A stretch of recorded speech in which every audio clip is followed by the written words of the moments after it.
مشقت تھکاوٹ، وما ہم منہا بمخرجین، اور نہ ہی پھر وہ وہاں سے نکالے جائیں گے، وہ ہمیشہ کے لیے ان کا جنت جو ہے ان کے لیے مقدر ہے۔ نبئ عبادی انی انا الغفور الرحیم، آگاہ کر دیجئے میرے بندوں کو کہ میں یقیناً ہوں بخشنے والا مہربان۔ وَأَنَّ عَذَابِي هُوَ الْعَذَابُ الْأَلِيمُ، اور جو میرا عذاب ہے وہ بھی بہت سخت دردناک عذاب ہے۔ یہ دونوں پہلو ہیں جو سامنے رہنے چاہیے، ترغیب اور ترہیب۔ اللہ کی شان غفاری، شان رحیمی، اس کے حوالے سے ایک امید، ایک اللہ کی رحمت کا امیدوار بننا، یہ بالکل ایک مناسب حال طرز عمل ہے، لیکن ساتھ ساتھ اس کے عذاب سے ڈرتے بھی رہنا۔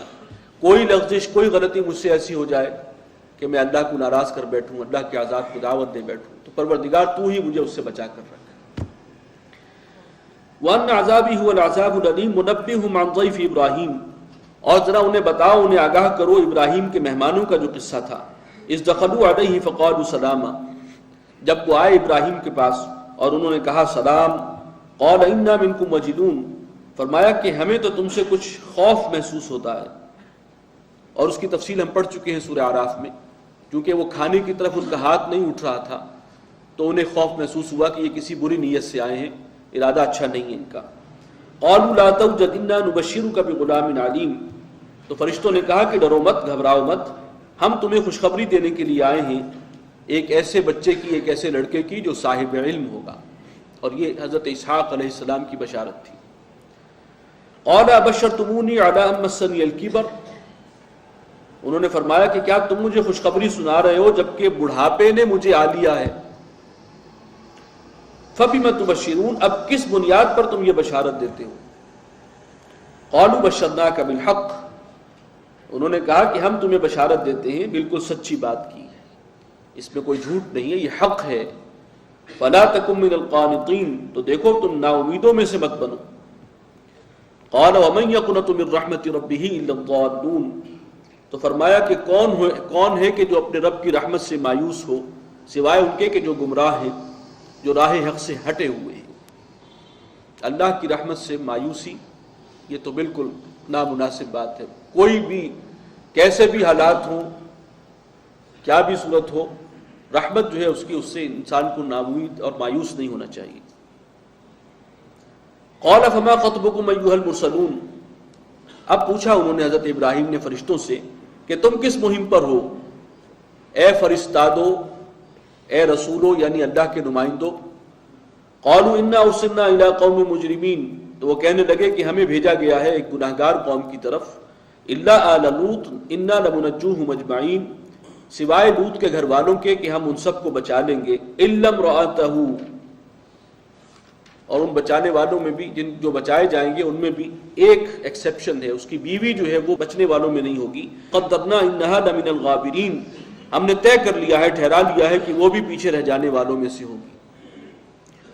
فلما جاء آل لوط المرسلون، اور جب وہ پہنچے ہیں اللہ کے بھیجے ہوئے وہ فرشتے لوط علیہ السلام کے پاس، قال انکم قوم منکرون، تو انہوں نے کہا کہ تم لوگ مجھے کچھ اجنبی معلوم ہوتے ہو۔ قالوا بل جئناک بما كانوا فیہ یمترون، تو فرشتوں نے کہا کہ بلکہ ہم آئے ہیں تمہارے پاس وہ چیز لے کر کہ جس میں یہ جھگڑتے تھے، شک کرتے تھے، وہ عذاب اللہ کا جس کا استہزاء کرتے تھے۔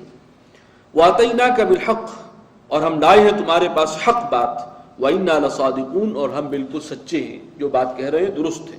فاسر باہلک بقطع من اللیل، تو اپنے گھر والوں کو راتوں رات لے کر نکل جاؤ، کچھ رات رہے، یعنی صبح ہونے سے کچھ پہلے۔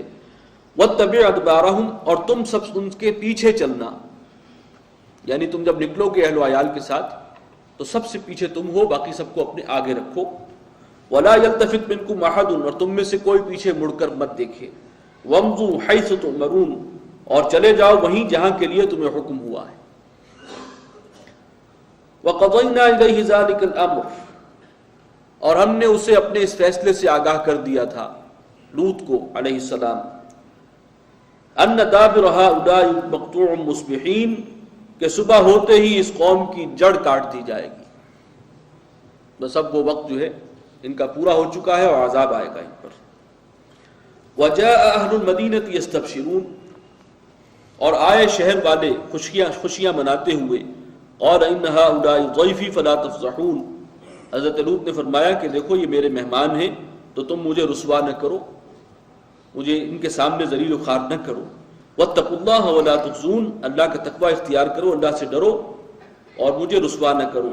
قالوا اولم ننهك عن العالمین، انہوں نے کہا کہ کیا ہم نے تمہیں منع نہیں کیا جہان والوں کی حمایت سے، یعنی تم ان کے کیوں ذمہ دار بنتے ہو، ان کے ٹھیکیدار کیوں بنتے ہو۔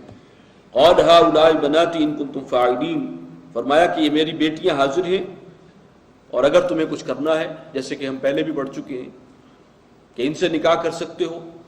لعمرک انہم لفی سکرتہم یعمہون، اللہ تعالیٰ نے یہاں پر حضور صلی اللہ علیہ وسلم کی جان کی قسم کھائی ہے کہ قسم ہے تیری جان کی، وہ اپنی مستی میں، اس نشے میں مدہوش تھے۔ اس میں فاخذتہم الصیحہ، پھر آ پکڑا انہیں ایک چیخ چنگھاڑ نے، مشرقین، صبح سورج نکلتے وقت۔ فجعلنا عالیہا سافلہا، تو ہم نے کر دیا اس بستی کا اوپر والا حصہ نیچا، اپ سائڈ ڈاؤن کر دیا، اس کو تلپٹ کر دیا۔ وامطرنا علیہم حجارۃ من سجیل، اور برسائے ہم نے ان پر پتھر کن کر کے۔ ان فی ذلک لآیات للمتوسمین، بے شک اس میں نشانیاں ہیں اہل بصیرت کے لیے، سوچنے سمجھنے والوں کے لیے۔ وَإِنَّهَا لَبِسَبِيلٍ مُقِيمٍ، اور یہ جو علاقہ ہے، یہ بستی جس پر عذاب آیا تھا، وہ ان کی سیدھی شاہراہ پر واقع ہے۔ مکہ سے شام کو جو راستہ جاتا تھا اس میں پہلے مدائن ہیں، مدائن صالح ہیں، اس کے بعد یہ قوم لوط کا جو مسکن تھا، سدوم اور عامورہ کی بستیاں، وہ بالکل عین اس شاہراہ پر۔